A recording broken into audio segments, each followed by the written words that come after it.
binabahagi ko sa inyo ang kapayapaan na nagbumula sa inyo.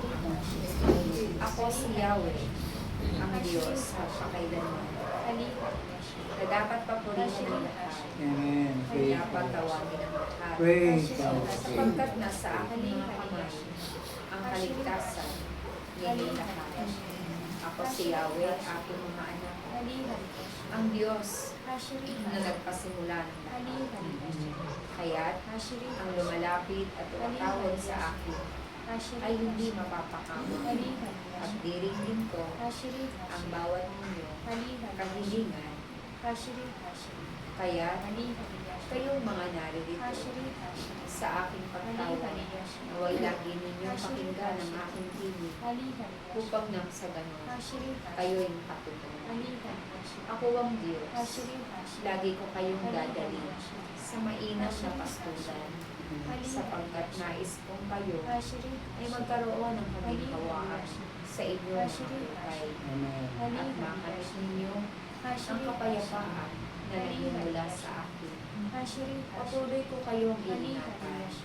Ang lahat ng sumusunod sa akin ay patuloy kong pagpapalain, sapagkat iyan ang tipan ng aking pangako para sa tumutupad ng kanyang tungkulin na mayroong pag-ibig, kababaang loob at katapatan. Naway taglayin ninyo ang bunga ng Espiritu Santo, sapagkat ito ang magbibigay sa inyo ng tagumpay ng inyong paglilingkod. Mahirap man tahakin ang buhay ng isang lingkod, ngunit sa kabila nito, naroroon ang tunay na kagalakan. Naroroon ang tunay na buhay doon sa aking kaharian. Ang lingkod na patuloy na dumaranas ng mga kahirapan at pag-uusig. Huwag kayong mag-alala, sapagkat sa panahon ng kayo'y nahihirapan, ako'y kasama ninyo at hindi ko kayo pababayaan. Amen. Kaya't aking mga anak, pagpatuloy ninyo ang inyong paglilingkod, sapagkat ito ang maghahatid sa inyo sa buhay na walang hanggan. Ako'y Diyos na nangangako sa inyo lahat.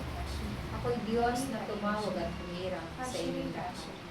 At ako'y ng inyong amang bubuho sa inyo para sa ikabubuti ninyong lahat.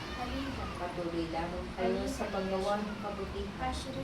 Patuloy lamang kayong gumawa ng mayroong pag-ibig upang makamit ninyo ang pagpapala na nagmumula sa inyong Ama. Tandaan ninyo, saan man daw kayo pumaroon, ako'y kasama ninyo sa pagkataglay ninyo ang aking pangalan. Ang lahat ng inyong pagpapatunay ng inyong mga kamay ay gagawin. Kaya't huwag kayong mag-alala, sapagkat ako ay ang inyong lakas. Nasa inyong mga kamay ang aking pangalan na kanilang tatawagin. Nasa inyong mga noo ang aking pangalan na kanilang mapagmamasdan habang kayo'y lumalakad dito sa sanlibutan. Kaya't patuloy kayong maging ilaw at asin ng sanlibutan upang maihayag ang aking kabutihan. Maraming salamat sa inyo. Praise God.